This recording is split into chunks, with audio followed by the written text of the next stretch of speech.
इस वक्त मुल्क में जो नेशनल मीडिया पे दिखाया जा रहा है उसमें हमें तकारीर नज़र आ रही हैं, कौमी असम्बली की प्रोसीडिंग्स नज़र आ रही हैं और वहाँ पर एक एक्शन की बात की जा रही है।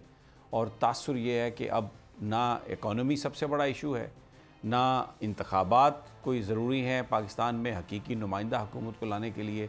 बस अब कौम सारी पीछे आ जाए, सब कुछ भूल जाए और हमें अब एक ऑपरेशन करना है दहशत गर्दी के ख़िलाफ़। जबकि इससे पहले ये खबरें आ रही थी कि टोटल सरेंडर किया है हमारी हुकूमत ने, हमारे ताकतवर हलकों ने अमेरिका के आगे कि जी बिल्कुल ठीक है, अफ़गानिस्तान में हम एक्शन करेंगे और जो भी उसकी वजूहात बनाएंगे, जो भी उसका बहाना बनाएंगे। तो डॉक्टर बाबर अवान, आज गवर्नर KPK ने भी ख़त का जवाब दिया है जो इलेक्शन कमीशन का है, जिसमें उन्होंने कहा है कि ख़ुद उन्होंने कहा है हमारे बोल न्यूज़ के एक प्रोग्राम में कि मैंने एक डेट सजेस्ट की है जो इलेक्शन कमीशन ने लिखा था और वो 15 से 17 के बीच में है, अप्रैल। लेकिन साथ ही ये मैंने कहा है कि कैंपेन नहीं हो सकती इस वक्त सूबे में और आप जो सिक्योरिटी के इदारे हैं उनसे आप मालूम करें, उनसे आप बात करें, उनके नज़दीक कैंपेन नहीं हो सकती। तो ये जो इसका बड़ा गहरा ताल्लुक़ है, जिस तरीके से जो एक बुरा वाक़या हुआ नहीं होना चाहिए था, पूरी कौम उसकी मज़म्मत करती है, लेकिन जिस तरीके से उसको पोर्ट्रे किया जा रहा है, ऐसा लग रहा है कि यह हुकूमत इसकी बुनियाद बना के इंतखाबात को तवील करेगी, लंबा करेगी, मुलतवी करेगी। देखिए समी, पहले तो मैं थोड़ा सा इन सवालात से और उस डिबेट जो हम कर रहे थे उसको छोड़ देते हैं। आगे चलने के लिए मैं दो तीन चीज़ें मैं रखना चाहता हूँ लोगों की तवज्जो के लिए। सबसे पहला तो ये है कि गवर्नर ने कोई ख़त नहीं लिखा, उसने बेचारे ने अंगूठा लगाया होगा या दस्तखत किए होंगे। अगर उसके पास कोई ज़मीर नाम की चीज़ होती तो वो ये ख़त पहले दिन लिखते। और दूसरा ये है कि अगर कोई शर्म थोड़ी भी उनको होती कानून और आइन की या जमहूरियत और पार्लिमान की, तो वो हेलीकॉप्टर का मुतालबा करने वाले और उसके लिए भागने वाले और उसके लिए मुकदमे बनाने वाले जो थे, उनको चाहिए था कि फ़ौरी तौर पे जिस शहर में आज 100 घरों में लाशें गए, उस शहर का जो कोतवाल है उसको तो फ़ौरन रिज़ाइन करना चाहिए। गवर्नर का तो वो एजेंट है फेडरेशन का, बाकी लोग तो आर्जी आए हैं, 90 दिन के अंदर उन्हें वापस जाना है, आइन कहता है, और कोई भी नहीं रोक सकता उनको, ना कोई बिठा सकता है। आइन तोड़ना पड़ेगा, जिसको शौक़ है वो तोड़ के देख ले।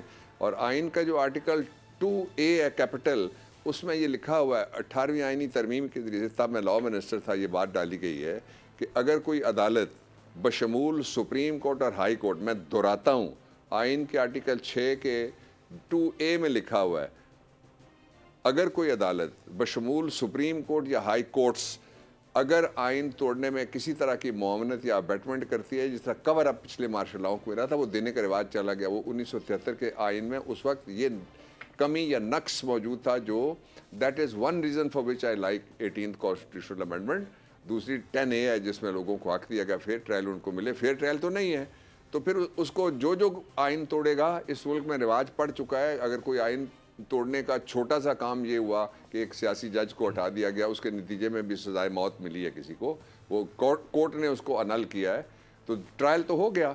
इसलिए ये होश के नाखुन लेना चाहिए सबको कि कोई आइन को नहीं तोड़ सकता।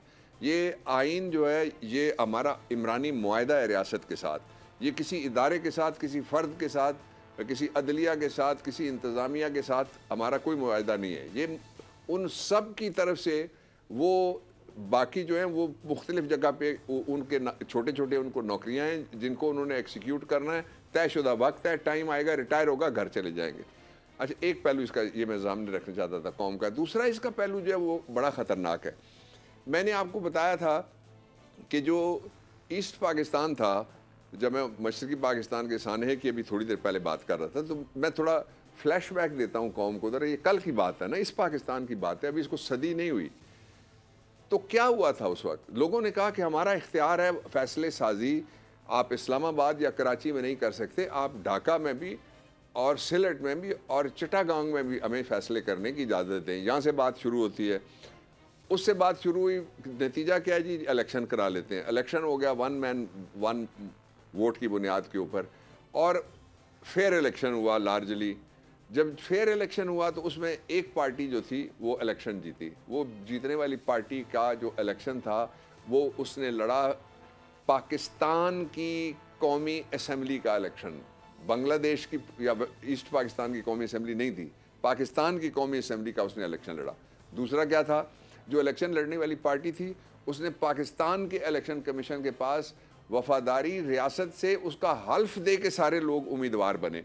जब उन्होंने ये कहा कि हमारी अक्सरियत आ गई है तो फिर बड़ों ने सर जोड़ लिए कि अक्सरियत को अकलियत में तब्दील करना। Exactly this is what has happened with Imran Khan, this is what has happened in this nation. वो 50 साल के अंदर अंदर फिर दोबारा हुआ ये कि अक्सरियत आज घर बैठी हुई है, अकलियत और लोटे बैठ के वो नेशनल एक्शन प्लान, उनकी क्रेडिबिलिटी क्या है, वो घर से बाहर निकल के किस मोहल्ले में जा सकते हैं, वो इस तरह के जनाजों में नहीं जा सकते, वो पब्लिक में जाएं तो उनको लोग ढूंढ रहे हैं कि उनको वो बताएंगे कि आटे और दाल दोनों का भाव आजकल क्या है।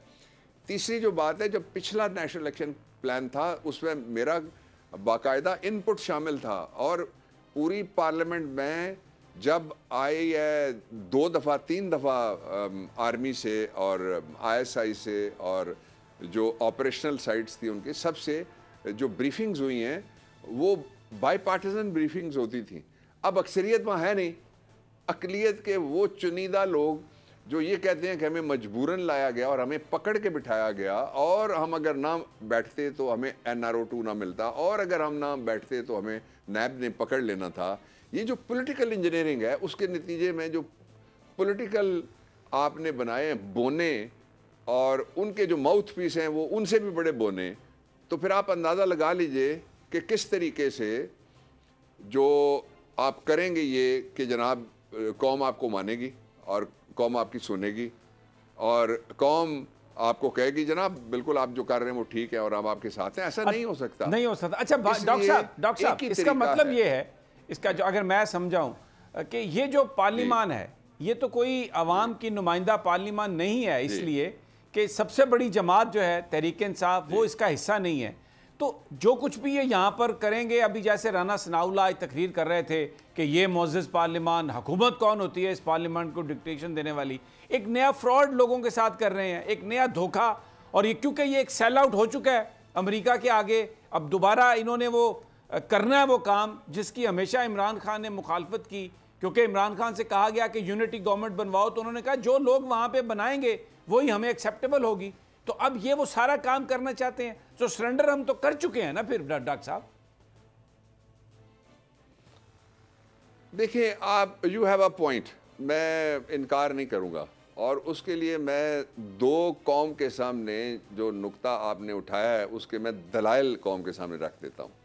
पहली दलील ये है कि आपका फॉरेन मिनिस्टर ये कहता है कि अमेरिका ने हमसे वादा किया है कि आप हमें फ़लाँ जगह ऑपरेशन करने दें, यानी अपनी सरजमीन किसी और के ख़िलाफ़ इस्तेमाल करने दें, और जो आप जंग शुरू करें जो दहशतगर्दी के ख़िलाफ़ उसमें हम आपको पैसे देंगे। ये तो पब्लिक है ना, इस स्टेटमेंट को मेरी स्टेटमेंट नहीं है, ये तो जो आपके मुतल्लिका वज़ीर साहब हैं उनका बयान आ गया।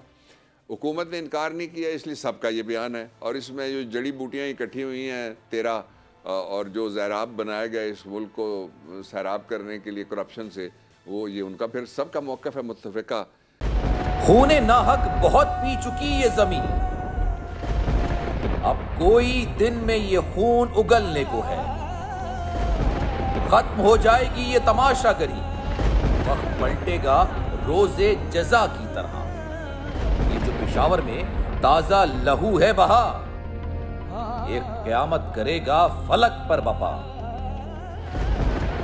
गम की सलमनाक घड़ी में बोल सानह पेशावर में शहीद होने वालों के लवाहिकीन के साथ। सब्सक्राइब करें और बेल दबाएं ताकि कोई खबर रह न जाए।